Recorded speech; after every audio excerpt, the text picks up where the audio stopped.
Before I get to talk about this main video's topic, I want to address an important update regarding one of my previous videos. So remember when I talked about the Jimmy Neutron promotional interruptions? Well, here's an update. It turns out that the one done for the SpongeBob episode Employee of the Month was done back in October 14 of 2001 at 10:30 a.m. But still, there have been no new interruptions discovered yet. Oh well, the thing is that everyone knows that these promotional interruptions are my most wanted piece of lost media. So today I want to dedicate this video of me talking about other pieces of lost media that I really hope they get found one day. Of course, because of my YouTube thumbnail, you know which pieces of lost media I hope they get found this year, but still, let's go over detail regarding these particular pieces of lost media, shall we?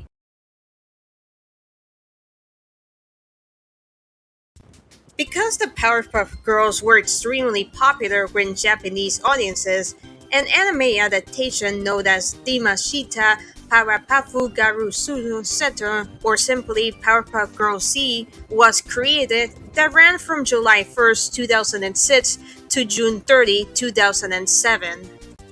A year prior, however, Toei Animation created a pitch pilot that, as you probably guessed, has never been released to the public. The plot of the pilot is completely unknown, but is said to feature a lot more action, much like its original cartoon counterpart, as opposed to the more lighthearted, magical girl tone seen in the final anime. Being a pilot, of course, it features some differences, like for example, the girls having slightly different designs, such as wearing white bolero jackets instead of their vests, and having different choker necklaces. Also, for some reason, Hyper Blossom has brownish-orange eyes as opposed to the pink. The girls also had completely different transformation sequences, as originally they would use their weapons to transform into their magical girl alter egos.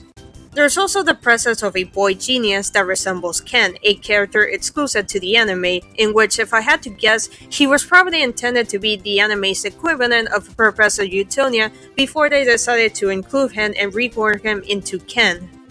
Toei Animation previewed the pitch pilot at the Tokyo Anime Festival of 2005. But for whatever reason, they never released the full pilot as an extra on DVD releases. Like I mentioned before, the full pilot is not available to watch, but all that we have right now is a couple clips and screenshots. Now, I wouldn't be surprised if someone would try to find this pitch pilot, considering that this year's the 20th anniversary of the Powerpuff Girls Z anime, and it's also the only Powerpuff Girls adaptation that fans would tolerate, considering that everyone hated the 2016 reboot, and let's bless the gods that they decided to scrap that CW show.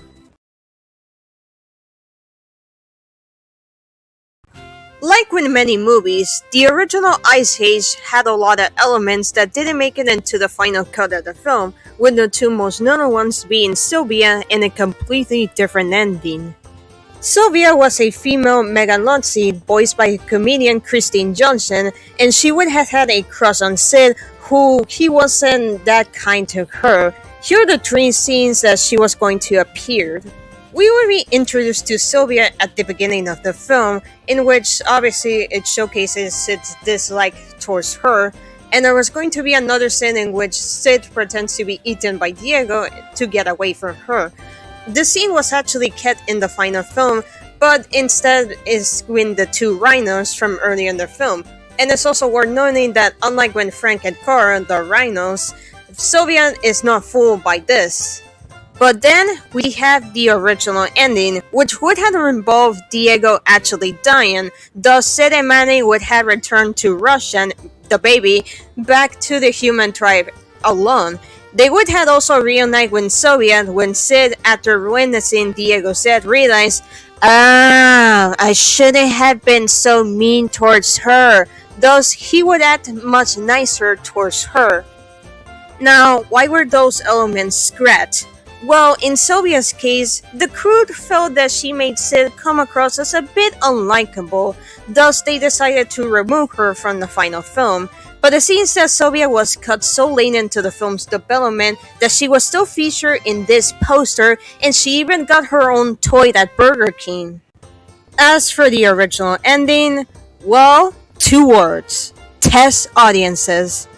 Yeah, when they showed this ending to the test audiences, they burst into tears. Thus, they decided to keep Diego alive in the final film.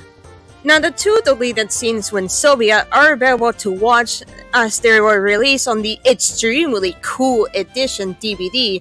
Unfortunately, this is not the case with the original ending, as no storyboards, screenshots, or anything regarding that has been available to the public yet. Yeah, I think you can already tell why I want this ending to be found, because could you imagine how different the Ice Age franchise would have been like if Diego would have died? Zim, the green guy, will return. We warned ya. Look at them, so unsuspecting, so filthy. It will be so very easy. Disguised as one of them, I'll infiltrate their world, their smelly stink world. I'll have parents just like them, perfectly normal parents, and I'll live in a house just like them. Oh, such a house I will have. Now, filthy earth scum, prepare yourselves! Prepare yourselves for Zim! Invader Zim invading Nickelodeon next Friday at 9/8 Central. He's short, he's green, he's back. Invader Zim.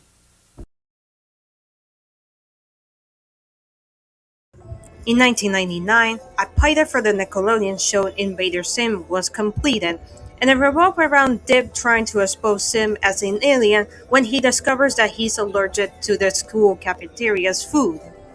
One notable difference between the pilot and the finalized show is Zim's voice. He was originally voiced by Billy West, but because Futurama was airing around the same time, they decided that Zim should be voiced by Richard Stephen Horvitz. Now, the pilot itself is not lost media because it was released on DVD and you can easily find it online. What it is lost media, however, is this. Basically, during the climax, Zim and Dib had this whole food fight sequence, and it seems that the crew created a 3D animation test for that particular scene. But why exactly? What was this intended for? My personal theory is that originally the action sequences were supposed to be animated in CGI, and it's very likely that this was scrapped because that would have made the show a lot more expensive. In fact, I noticed that in two of these screenshots that we had, there seem to be two different versions of this test animation, one done in traditional CGI and another one in cel shading, so maybe it's possible that they did this in two different styles? Unfortunately, this is still a mystery because the full test animation is still lost and we only had these 6 screenshots. On December 2nd, 2023, at GalaxyCon convention in Columbus, Ohio, a fan asked Jonah Vasquez, the creator of the show, about the 3D pilot, in which unfortunately he responded saying that he has seen the pictures of said pilot, but he never knew what they were from. Well, it looks like this piece of Invader Zim lost media is still lost. A 3D test animation starring a green guy that currently only has 6 screenshots. Can this turn out to be the exact same way it was found, like in the Chris Farley Shrek test animation? I mean, think about it, like a couple footage of the pilot could be found in some demo reel, and then the full pilot is uploaded by one of the animators that work on the pilots. Oh, I really hope that would happen, because it would be absolutely funny.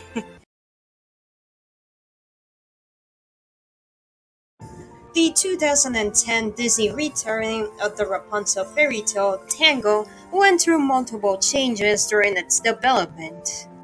The original pitch from 2001 would have been a classic retelling of the original fairy tale done as a 2D animated musical number. However, guess what came out in 2001?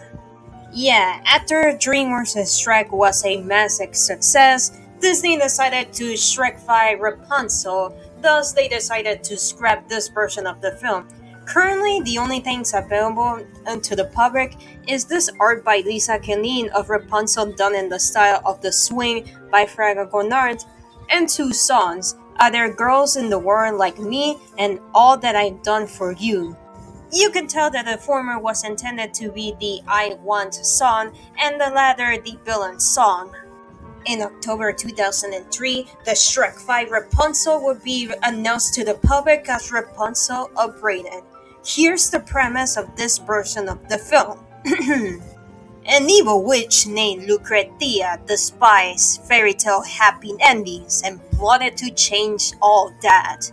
Meanwhile, in modern day San Francisco, Claire and Vince are two vastly opposite teenagers who cannot stand one another.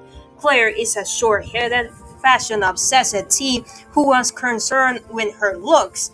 Vince is a stocky and crude pizza delivery boy on hard times. The two of them get on each other's nerves, which gets the attention of Lucretia in the fairy tale realm. Lucretia takes Rapunzel and her prince Bill and transforms them into a squirrel and dog respectively, while Claire and Vince find themselves fittingly their roles.